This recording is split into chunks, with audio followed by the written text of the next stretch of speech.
performed very well in these high-pressure situations. His LeBlanc was very, very good.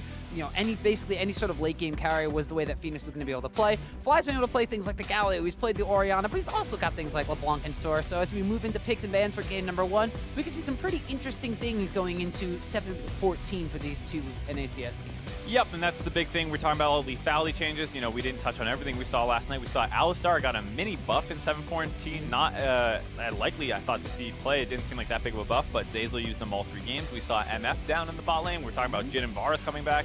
For some reason, we see MF instead. Jace, another champion that we saw, this time banned out by eUnited, along with that Blitzcrank. As much as you have Mad Life and you think, oh my god, the hook god, we got to put it on Mad Life.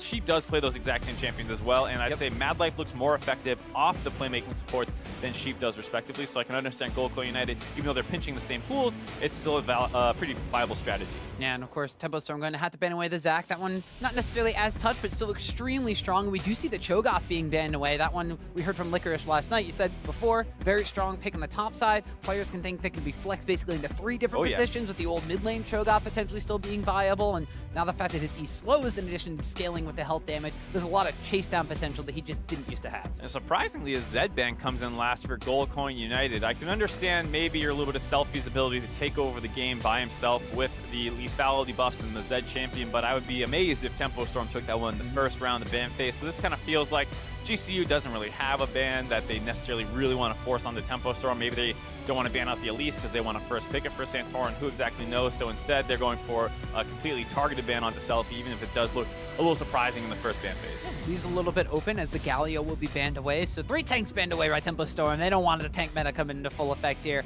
But as you mentioned, there's still a lot of high priority pickups. Caitlyn has been left untouched. You saw a slight attack speed scaling nerf, but we did see her still highly prioritized in this series last night. Elise is the champion that I really think of being one of the more stronger champions we normally see, but it will wind up being the Caitlyn being picked up for Rikara. And you mentioned the tank meta. I don't want to see that, but we saw a lot of that out of United last night. They pretty much ran 3 tanks every time around. One in the top lane, jungle, or mid sometimes, because they did play the Galio mid one time, and then they ran Alistar every single time. So they were always very, very beefy, and it was very difficult for the side of Big Gosh Jackals to get through that front line, because even when they were ahead, you have to chew through so much health before you actually start racking up those kills. It becomes very difficult in the mid game to win fights. We'll have to see if that actually becomes a whole meta thing, or if that's really just a Zazla and Alistar thing. Yeah, that's true. And we did see Big God Jackals struggling to make that kind of proactive plays from ahead or behind last night, despite having some playmaking champions. The Bard was banned away from them quite frequently. They also had Bayano on Thresh, which we're going to see Sheep taking here for Tempo Storm.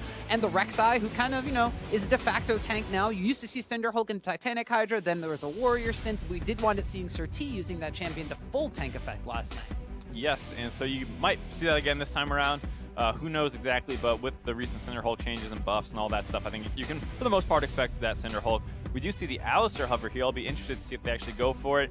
I do still think Braum is probably better, so the Alistar change, which is a small buff to his ultimate, increasing the amount of damage reduction that he gets at earlier ranks and things like that. It wasn't the end of the world, because the problem with Alistar right now is that his laning phase is not nearly as strong as it used to be. Back in the day, you could pick him blind, max E, just heal up. Now his E is that trample effect, and they put his heal on his passive. It's not something that you can opt into saying, we want to play this lane defensively. It just becomes much more difficult. But we do see the Maokai, another one of those tanks, probably benefiting from those Cinderhulk changes. Mana regen coming in off that now. And Maokai, a pretty mana-intensive champion, has been showing up in the jungle all over the place, even as far back as 7-13. Yeah, and we did wind up, as you mentioned there, Nori was playing it on P1, on Team Liquid now. Yep. For a while, he's shuffled around a lot, so I get that confused in my head. I know that Jat was very specifically talking about the jungle. Maokai has a very high solo queue win rate, too, so potentially going to be going into the jungle here for GCU, whereas Tempo Storm are going to be picking up the Kalista for themselves. Freeze has been kind of known to play the Kalista in the past. He's kind of the Kalista Draven, needed to be banned away from him, but he's been on the bench for a while, so that one kind of slips through here. Comfort pick for him. And I'm kind of smiling because of the bans. We see the Jax ban, something that's not standard at all, but Quas played it against Delta Fox in that series that we said Tempo Storm was struggling with a little bit, but he has so many wonky champions at this point. He plays his full lifesteal Jace. He has an Alawi. He's got a Swain. You really never know what you're throwing up against this guy, so it makes sense, given the fact that the top laner hasn't been picked yet, that you just throw some bans at him and hopefully force him on something a little bit more standard, but we'll have to see. Their second ban going to be LeBlanc instead. Yeah, so they're trying to take away some of the carry potential from the other solo lane here in Selfie. But there's still a lot open in the mid lane. Syndra is still relatively untouched, very powerful champion we've seen go back and forth. The Orianna has been banned away, so the kind of safe matchup that you could pick into a lot of these blind mid lane matchups is not necessarily available. Tempo Storm taking that one away, and they are going to be hovering the Swain and locking that one in, so they're going to wind up saving the counter pick for Selfie in the mid lane, and Quas gets something that at least he is familiar with in the top lane. Yeah, I was about to say, we had seen Swain, I think it was week 1 or week 2 out of him, didn't see it the whole rest of the Challenger Series, and then here it is again.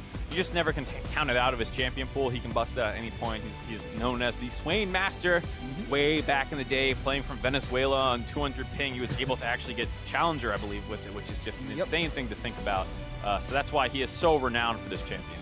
We see the swap between Jarvan and Allow. It's most likely going to be the Jarvan pairing up with the Corki in the mid lane, something that we've seen in the NALCS rise back to the occasion ever since he's been buffed a couple of patches ago. So we're going to wind up having Fly on that one in the mid lane. It will be the Jarvan lock in here. So most likely going to be Solo taking that into the top lane, and then that solidifies the Maokai into the jungle. Yeah, you're talking about the rise of Jarvan again. He did, of course, receive that W buff for him, and it kind of comboed him perfectly with some of the other changes that were coming in the meta at the same time, with Gargoyle Stone play becoming extremely strong, giving you a lot more health. It plays perfectly into his playstyle as well, because Jarvan's kind of mash all the buttons kind of playstyle. EQR on top of somebody, hit him with your passive proc, and then you just pop that Gargoyle Stone play because you don't need to be doing damage for the next couple seconds. Yeah, and we are going to wind up seeing, was Hover of a Victor, but it's going to be a Karma that gets locked in by Tempo Storm. So putting a couple more eggs into the freeze basket. You know, Karma has the wave clear availability in the mid lane, but not necessarily known for being the 8 burst or carry-centric champion. This one with more of a support kind of style coming.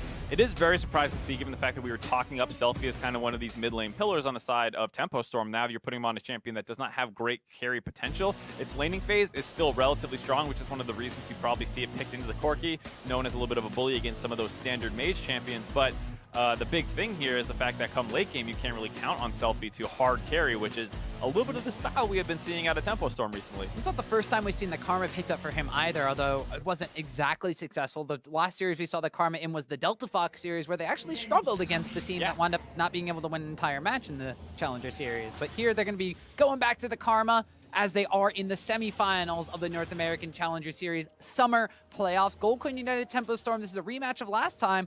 It was a 3-0 for Gold Coin United. Tempo Storm and GCU both have a new look for them, though, so this one's going to be a little bit closer. Yeah, you have to look at Selfie, like we were saying, the big upgrade in the mid lane. He's basically been the top-performing mid laner in the entire Challenger Series by most metrics, and he's had a great champion pool while doing it. We talk about the Karma not being exactly his style, but he has shown multiple different styles. He can play the more team-centric things like the Talia and the Orianna and work with the rest of his team.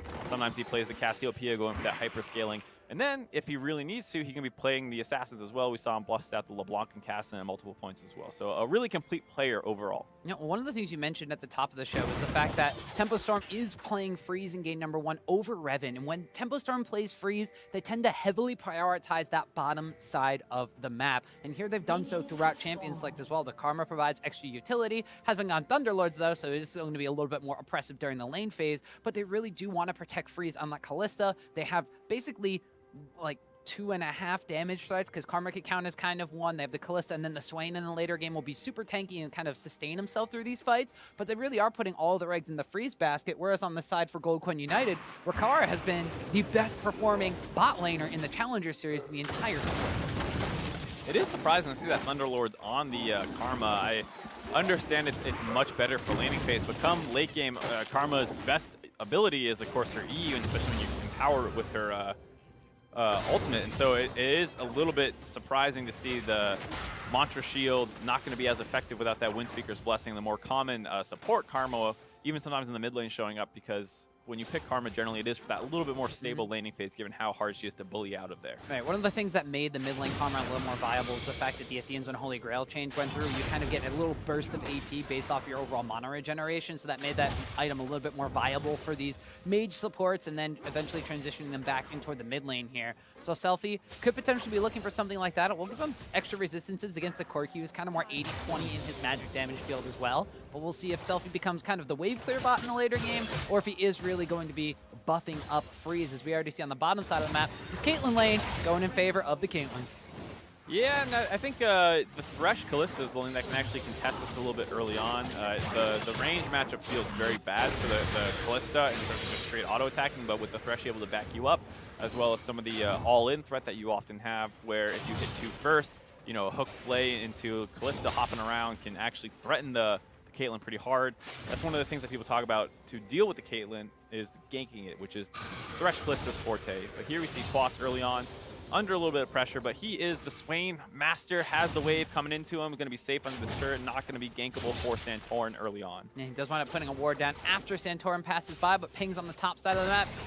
They see that Tempo Storm does know that Santorin is over on that side of the map, whereas on the opposite side, Wiggly is waiting down on the bottom side. So he's clearing out a couple of Krugs. Has not actually yet been spotted by that ward, it looks like, but Solo going to be coming around the side as well. Looks like they just want to shove that Swain in on the top side, but pings going down from Tempo Storm on the bottom side. Wiggly knows that the enemy jungler's not around there. Is going to wind up utilizing that Scryer's Bloom to clear away the ward coverage on the bottom side to make that Kick play a little bit safer. Whereas in the mid lane, it's a little bit of trades back and forth, but not really expecting a lot of kills to happen around this Corki Karma. All right, that's why I was saying I was a little bit surprised to see the Thunder Lords, because while it will help your laning phase, generally Karma shouldn't need that much help anyways. Here we see that hook on the Caitlyn. Oh, well, they scared Rikara and Mad Life back a little bit, but she lands one of those crowd control moves, and the Ignite goes down as well. The heal coming out after the healing reduction. One more auto attack won't land. The Braum passive is there. She flashing forward, trying to get the last auto attack. Can't get the Flay, and first blood for Rikara. Overall, what should have been a great all-in out of Tempo Storm ends up horribly wrong. They give up first blood as she tunnels on going for that kill. It was a bit of a misplay as Freeze did miss his Q spear to try and get that extra bit of damage once that missed. They looked like they still should have been able to get that all in, maybe a little bit early of a rend, maybe not ready for the exhaust to cut some of that damage. We'll take another look at it here. And a nice hook by Sheep to start it off onto Rikara.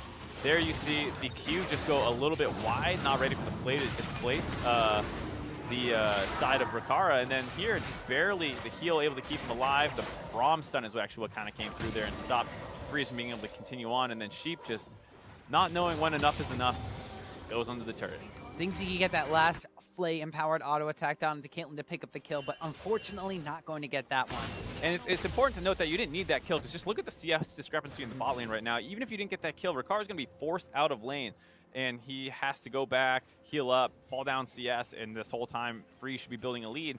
Now, because he got that kill, even though he's going back early on, he's still able to pick up a pickaxe. Not nearly as bad as it could have been, where he's forced into just a second Doran's or something of that nature. Probably would grab a call, who exactly knows, but then you're winning the laning phase, and that's a big mistake out of Tempo Storm there. More importantly, you're winning the laning phase with a normally bully-centric lane against the Caitlyn pickup, which is used to keep yourself safe through lane phase. And you're doing it against one of the best AD carries we have in the North American Challenger split. But now Mad Life going to be getting some vision control down, finds Wiggly actually in his own jungle, going to flash away, utilizes the blast cone, just barely gets out of range of that Thresh hook, and he will be A-OK. Well played by Mad Life there, doesn't lose his cool, able to have that flash up despite that all in the bot side, keeps him alive. Yeah, nice idea of the Sheep to come in through the Dragon Pit and try and get that hook, but just not quite able to get there before he could get to the blast cone. You can see here with the vision toggled off, nobody has seen Santorin get into that brush on the bottom side. There's no vision control in the brushes here for Tempo Storm. Wiggly thinks that he's going to be able to get this and has the flash available, but now they're going to wind up finding Santorin waiting. There's TP in channel, but Freeze has already gone down. Solo's going to complete his, Quas cancels his, and Gold Coin United get another kill. Nice answer right away by Gold Coin United. Smelling that pressure down the bot side. The first all-in attempt out of Tempo Storm didn't work. They want to take another play while Rikara was down those summoners. And they also just got Mad Life's flash out, and the laning phase was pushing away. So it's very obvious that GCU is going to be out of position in a moment, and they are already out ahead of that play of Tempo Storm. Good game sense by Santorin. Yeah, and actually they split the first tower gold between Solo, who utilizes teleport to get down there, and the Caitlyn coming out from Rikara. So they get the first tower gold, they get the first blood gold, and they get all the kills on the board so far. There will be a little bit of trade damage in the mid lane, but this is Tempo Storm trying to come back and attack the lane where they burn the summoners, but Santorin was waiting.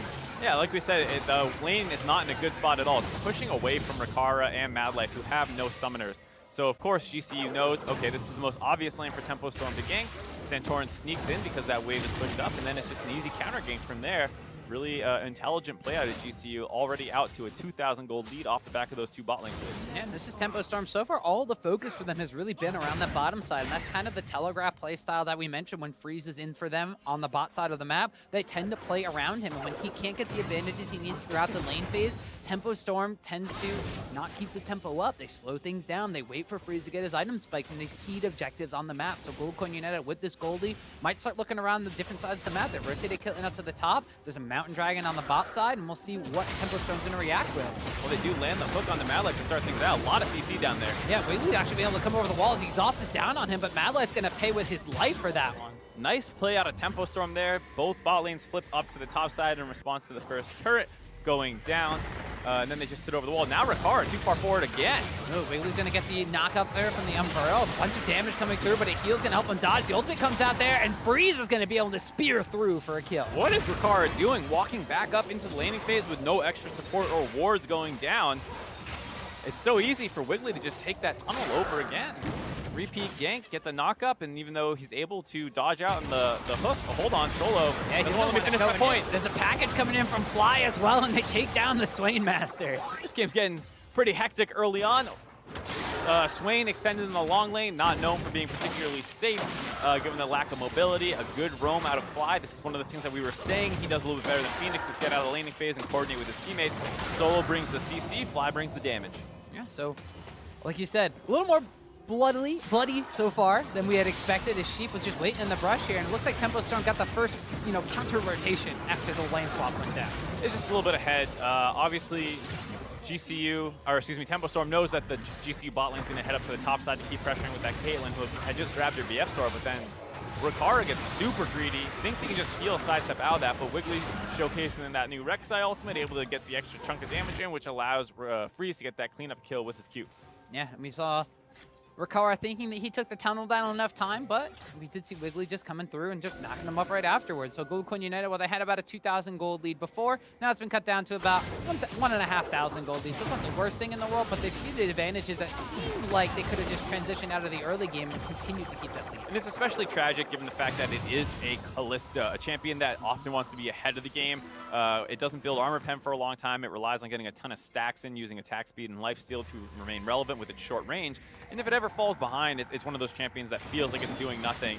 And it just basically comes down to a utility bot with the W, Sentinels being able to scout out vision while using the ultimate to throw people around.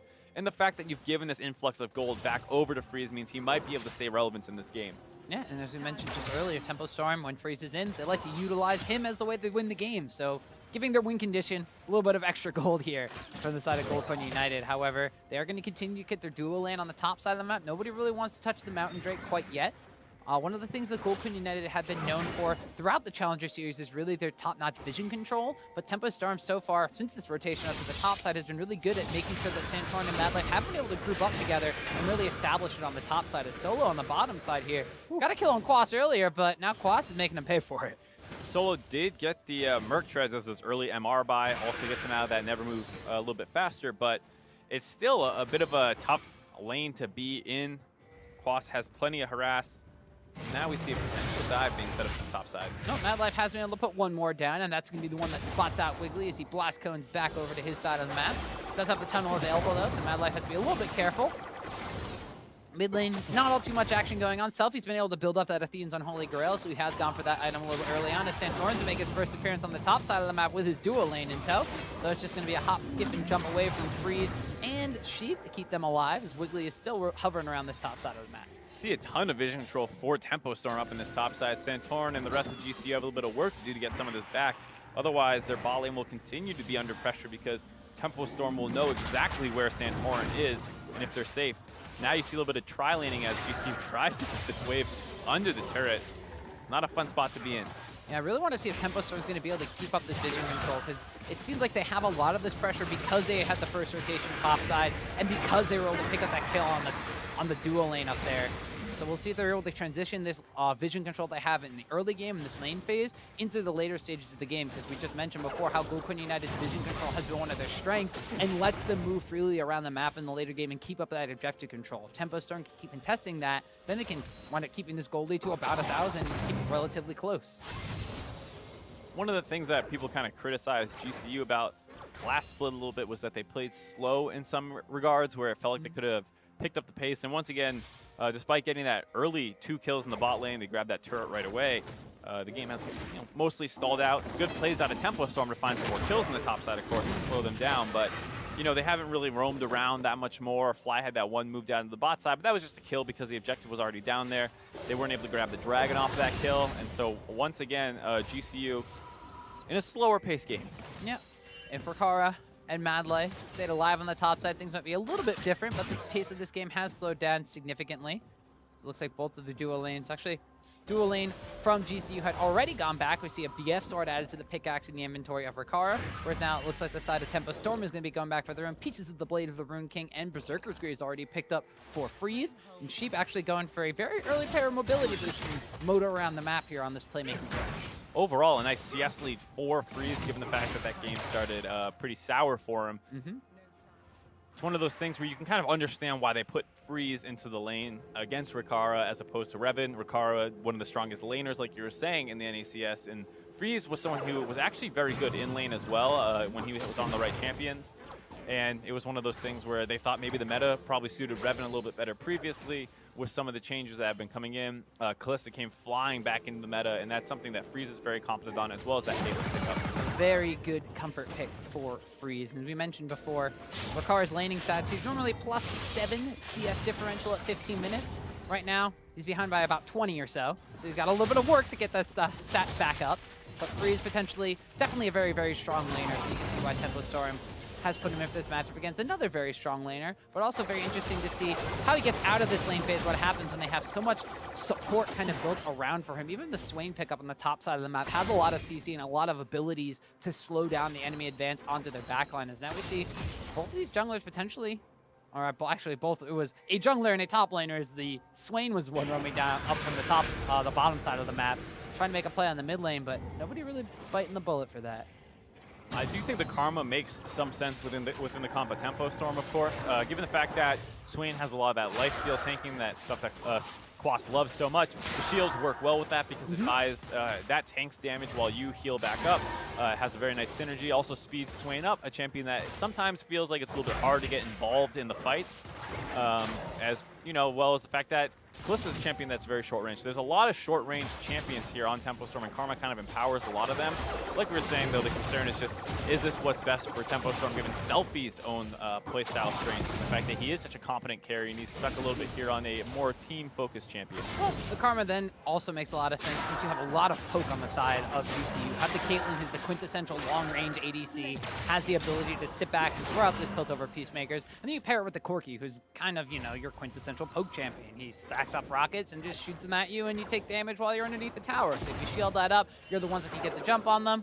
You potentially close the gap between you and that poke composition. But so far, so slow, as this game, around 15 minutes in, kind of settled down a little bit. GCU is still maintaining a meager about 1,000 gold advantage. The vision control for them, though, has stepped it up a little bit. We saw Mad Life roaming around with Santorin towards the mid lane. They've established control over the Rift Herald pit. Not quite a Baron pit yet, but they have re-established control of the top side river, whereas Tempo Storm themselves have put a little bit more vision for Quas on the bot side, as he does have that long lane and is a little less safe. As the game stalls out, I do think you have to look at GCU's comp as the better scaling comp. Three huge frontliners, with the Braum Maokai and J4, providing a lot of protection for the double 80 carry backline to rip people apart. You have good damage spreads, a lot of magic damage, a lot of physical damage. Caitlyn and Corki, both will become extremely potent in the late game damage-wise, and as well as hard to lock down on the side of Tempo Storm, who really don't have that much guaranteed CC. That's true. They have a little bit on the Swain and a little bit on the Thresh, which seems to be their way to really engage on these fights. Guaranteed CC is the big thing, because Swain has a very hard skill shot to hit with his Q in the late game when someone's running around in front of your turret and you're trying to hit them. The only person who really has anything guaranteed, you could say, is maybe the Flash Unburrow, and even that is a large commitment if you are going to try and force a fight with that. Whereas on the side of GCU, you got the Maokai W, you got the J4 ultimate. even Braum Ultimate in a sense is relatively easy to hit in comparison. You had at least 2 point and clicks to lock somebody down as they step out of position. You can bet that Kallista's going to be the one they try to jump on here. As you see already, Freeze almost getting stunned up by the Braum passive. Teleports a plenty coming in on the top side of the map here, as it looks like Mad Life now will be worse for wear. Selfie gets taken down very low, has to flash away from the Cataclysm coming out from Solo, but now Quas has joined the fray, and in that Ravenous block form, he's continuing to lifesteal his way back up. There's a lot of fighting going on, but nobody falls down. Very dangerous on the side of GCU, given the fact that it's double teleport on the side of Tempo Storm. It's been a long time since the last fight, so of course all summoners are available. That the skirmish breaks out, both junglers already in position, but the double teleport Tempo Storm, making sure that GCU can't actually turn that fight in their favor. Fly was unable to get involved with that, but he was able to stay mid lane and start chunking out this turret. Yeah, he was able to get a little bit of poke damage on Selfie before he wound up teleporting away as well. And as you mentioned, the poke damage on this tower almost picks that one up. Actually, eats a tower shot first, troubles as Selfie returns to the mid lane because of his speed boost. Tempo Storm, however, after disengaging the top fight successfully, will be able to enter the tower of their own, so that's going to even the gold right back up to even. Very, very close game so far. That Dragon still untaken, not getting enough love, and here we see that top fight. Mad Life caught a little bit out of position, but baiting for Santorin. Sheep goes in to try and counter out that engage, slow it down. And here you see both teleports being channeled, but Fly have been staying around the mid lane.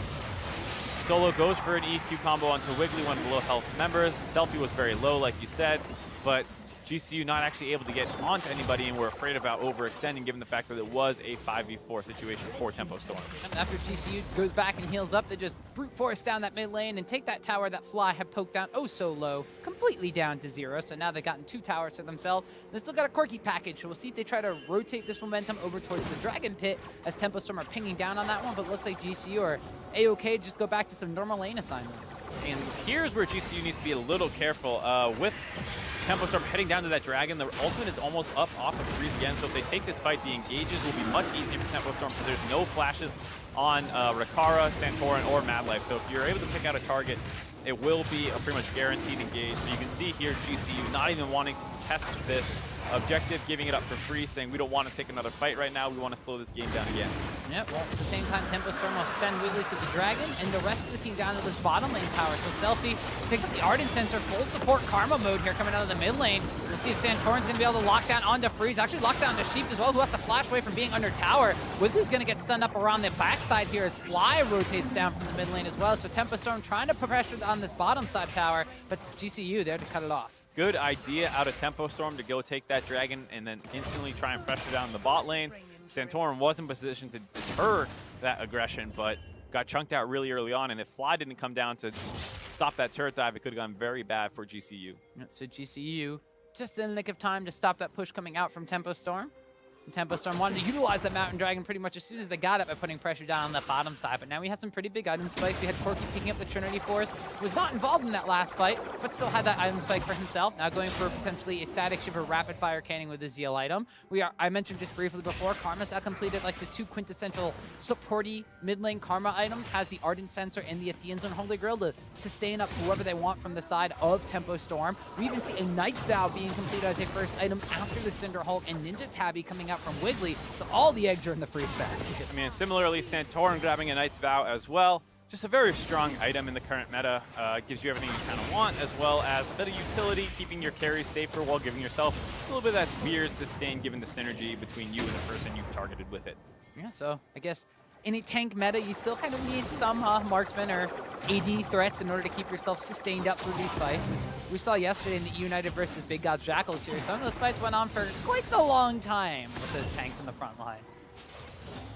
Very difficult to shoot through all of that, especially if your only real damage is going to be a Callista and a swing. Karma will be able to throw some damage in, but you've got to imagine that the side of GCU's tanks will eventually get enough resist and health that Tempo Storm are going to have a hard time. They really don't have any % health damage. Maybe at some point Swain will grab a Leandries or something, but until then, I mean, there's not many ways of chewing through all this HP that's going to come in for GCU. And you got a Blade of the Ring Key on Callista, but you mentioned earlier, she doesn't really build, armor penetration. She doesn't really go for a lot of those armor shredding items until she has a core build down pat. And even then, she's kind of the quintessential, I'm going to wail on the front line and lifesteal tank myself up and have my supports basically keep me alive through this fight as Tempo Storm is building for. As soon as you wind up factoring in the Bramble Vest or something into here for the likes of Solo or Santorin, or even Mad Life could potentially pick up, that all of a sudden cuts that lifesteal efficiency because of the Grievous Wounds passive on the Kalista. And you get yourself in a little bit of a sticky situation. You mentioned the short range composition for Tempo Storm.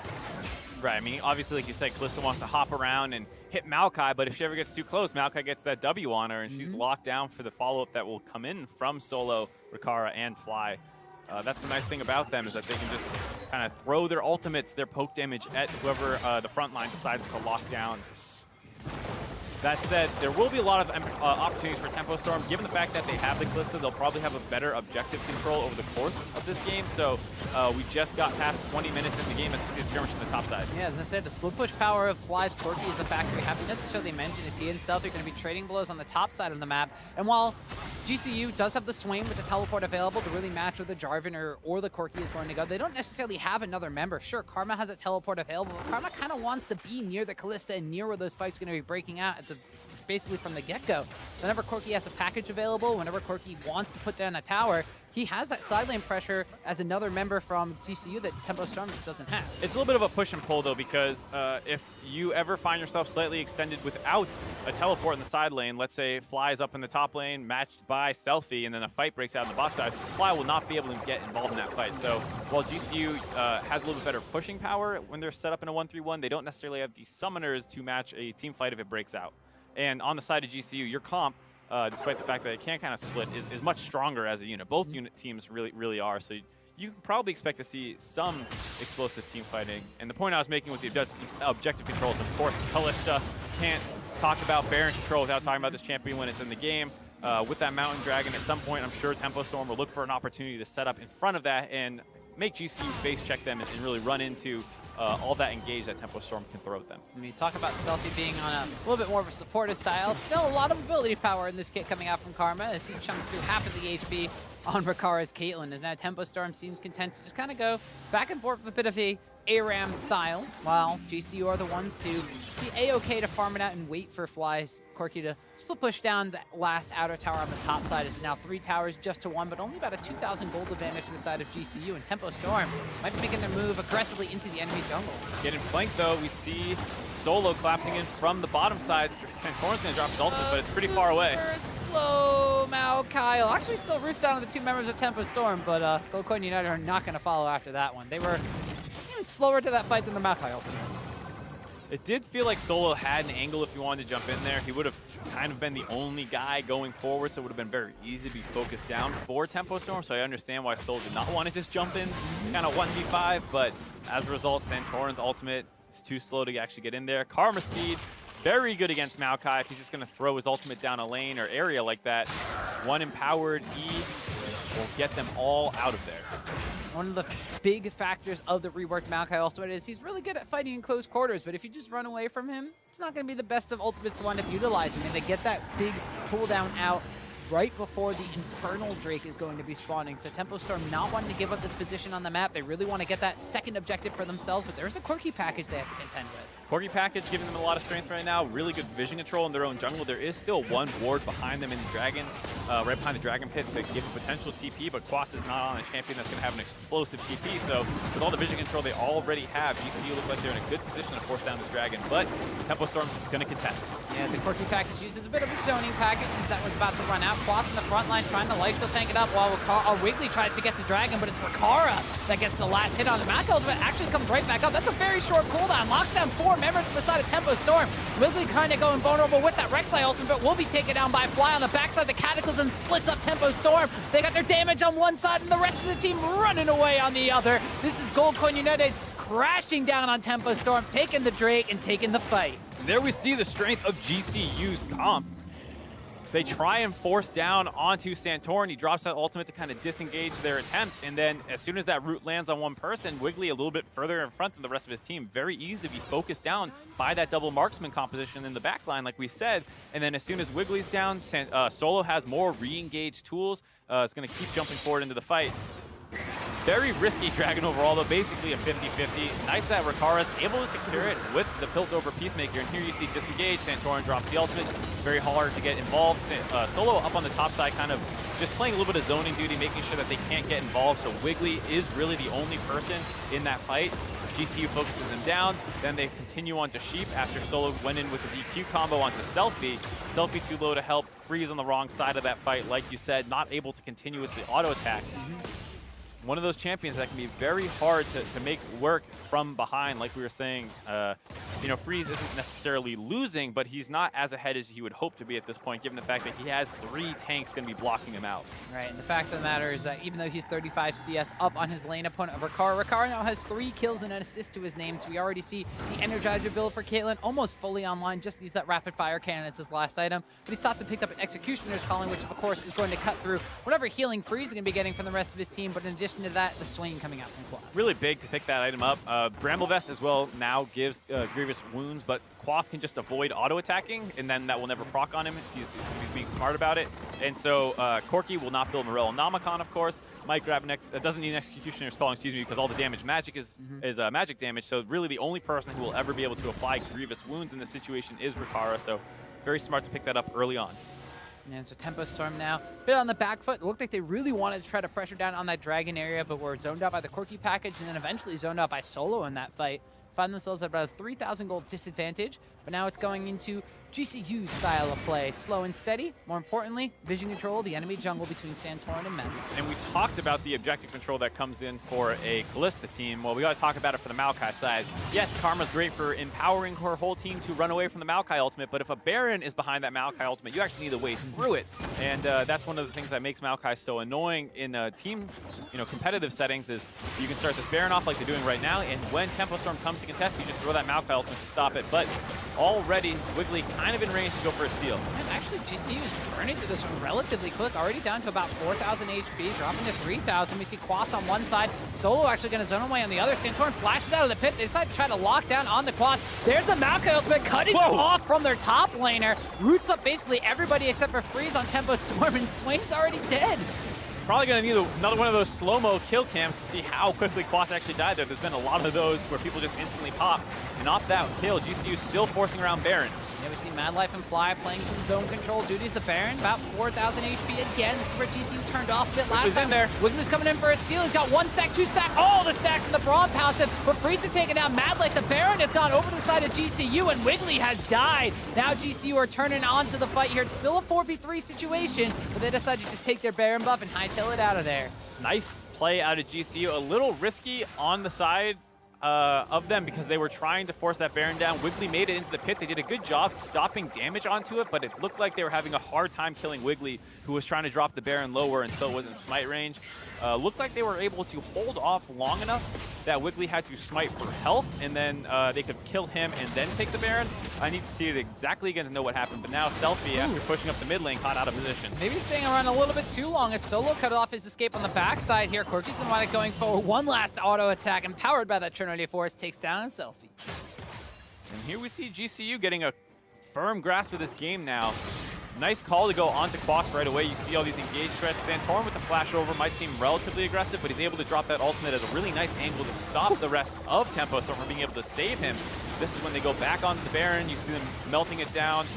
Wiggly has to wrap back around, and then here he does get over the wall. The Rek'Sai Tunnel extremely strong for that. Goes in at around 3,000 health. It gets relatively close to 1,000, but they are completely focused on killing him. He has to smite or the health, like we were saying, because otherwise he would die. And then once it drops it down lower, then you see Santorin smite come in afterwards. Really nice control and smite usage out of the GCU jungler. Yeah, and we saw the Maokai ultimate being used to zone them away from the Baron pit in the picture-in-picture on the bottom of your screen. While that replay was happening, we saw them utilizing that again to zone Tempo Storm away from their own inhibitor. So they take down the mid lane inhibitor, take down the mid lane inhibitor, and they still end up having the Baron buff on them for about 1 minute and 50 seconds. So this is looking like shades of eUnited, where even though they were very close to Big God's Jackals, one Baron and then one push after that was all they needed to end a game. Tempo Storm got to be a little bit more together than Big God's was to defend against this. That's what I was about to say. Is this seems to be the thing in Challenger Series, where once that Baron's on your side, you do a great job of closing games out. Rush up that mid lane after picking up Selfie.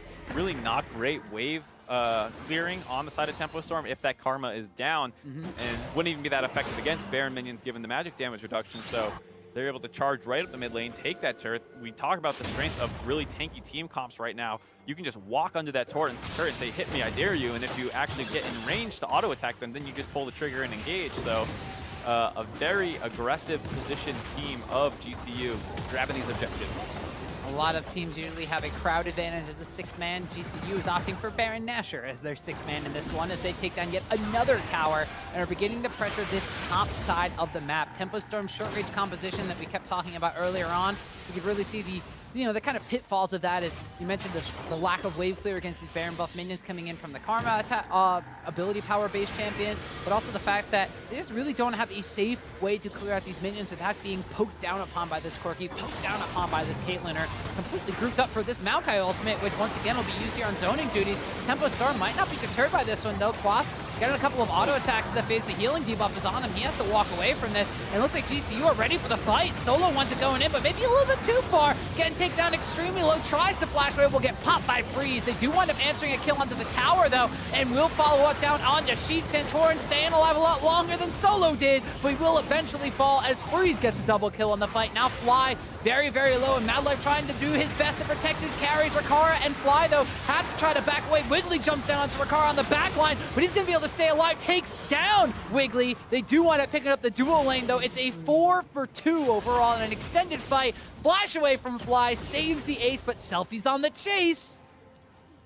Don't know if he'll be able to get out of here. Might want to use any sort of, I guess it's Valkyrie available. Never mind, he's fine. Fly should be out of here at this point. Selfie's still trying to get He wants it. He's going to pull a sheep. He's going to tower dive. Oh, he's going for it. He's healthy enough. He can do this. He could go under, but Fly picks up the kill on the Selfie. That was selfish. Yeah, that was very selfish and greedy on the side of Selfie. They just managed to get a 4-for-2, ends up trading it back a little bit, so ends up a 4-for-3.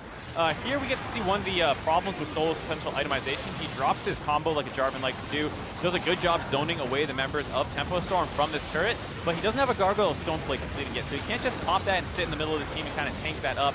Goes down pretty quickly, and then once he's already bursted, they just focus down the next frontline member, and this is where we get to talk about the strength of Freeze when he's able to just auto-attack tanks constantly, stays healthy, gets them low, rends them, and then it's just a simple chase down from there. You see them trying to kite this out, but they have a fair amount of sticking power with the Karma being able to continually speed them up. They grab 2 more kills, and then Selfie goes on a little bit of a solo mission. Yeah, just a little bit too far there, as we could see. Big factor in the fight was the fact that Freeze was left relatively untouched, able to just wail away on the front line. And a goose egg out of Solo, not actually able to contribute at all in that fight. I gotta say, I'm a little bit surprised at the Randuin's Omen, given the fact that there's really only one auto attacker that you care about on the team. So surprised to see that. It does complete his Gargoyle Stoneplate now.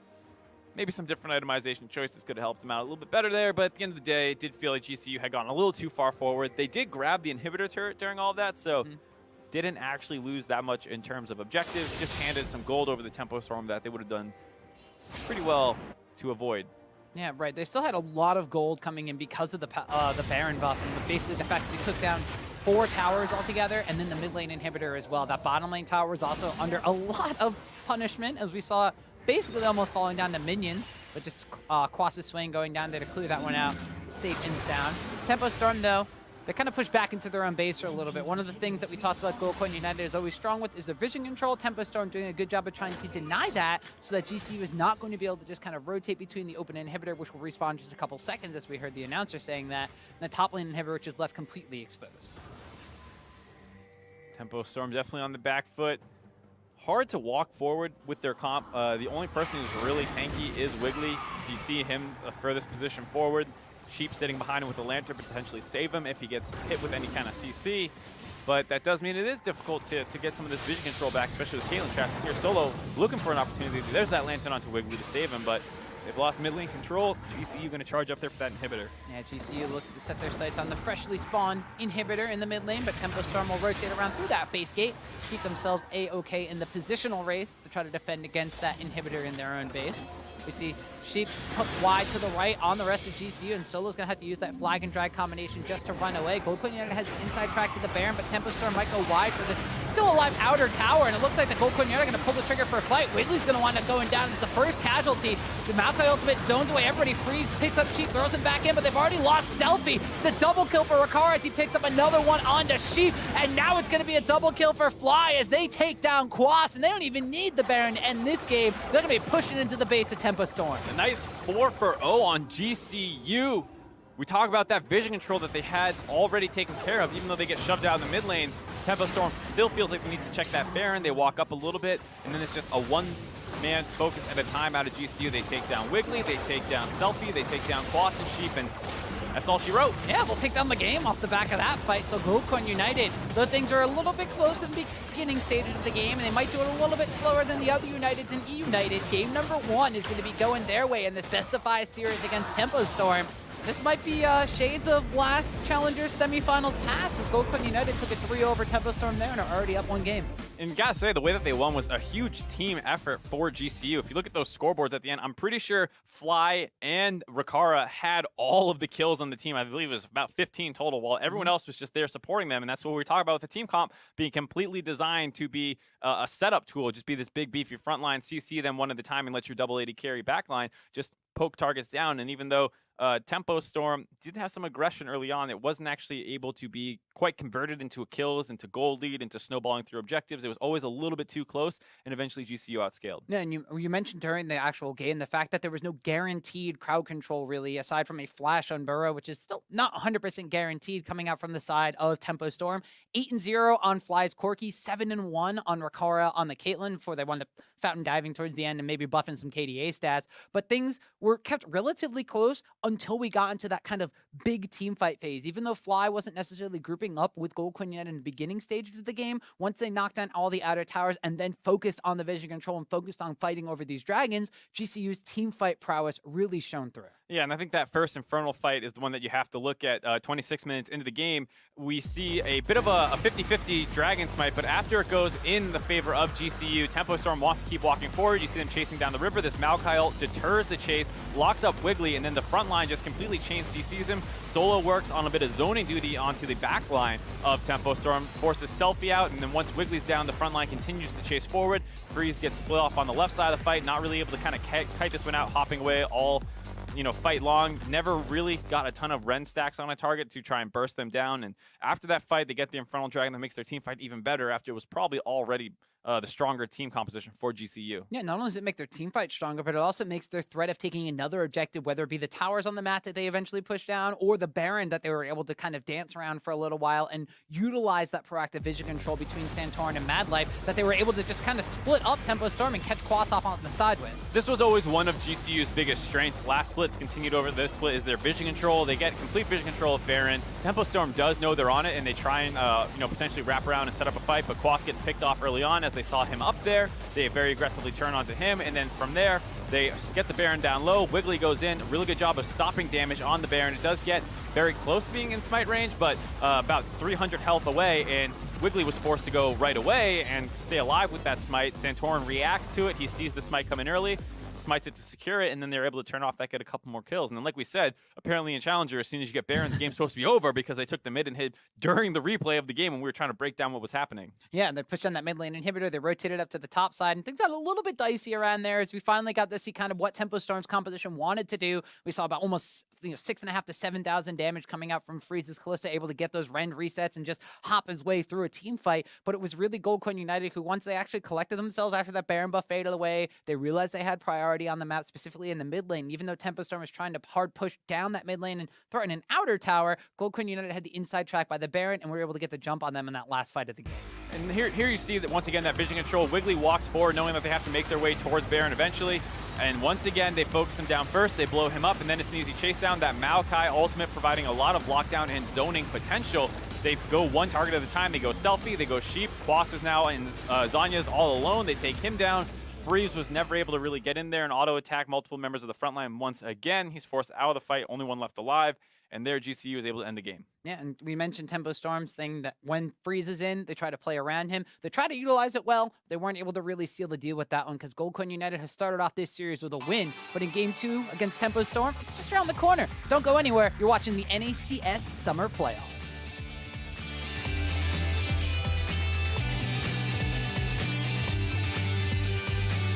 Won't land. The Braum passive is there. Sheep flashing forward, trying to get the last auto attack. Can't get the play. Has the flash available, but now they're going to wind up finding Santorin waiting. There's TPC in channel, but Freeze has already gone down. Wiggly kind of going vulnerable with that Rek'Sai ultimate. Will be taken down by Fly on the backside. The Cataclysm splits up Tempo Storm. They got their damage on one side, and the rest of the team running away on the other. This is where GCU turned off a bit last time. Wiggly's coming in for a steal. He's got 1 stack, 2 stack, all the stacks in the Braum passive, but Freeze is taken down. Tries to flash, but will get popped by Freeze. They do wind up answering a kill onto the tower, though, and will follow up down onto Sheep. Santorin staying alive a lot longer than Solo did. Throws him back in, but they've already lost Selfie. It's a double kill for Ricard as he picks up another one onto Sheep, and now it's going to be a double kill for Fly as they take down Quas.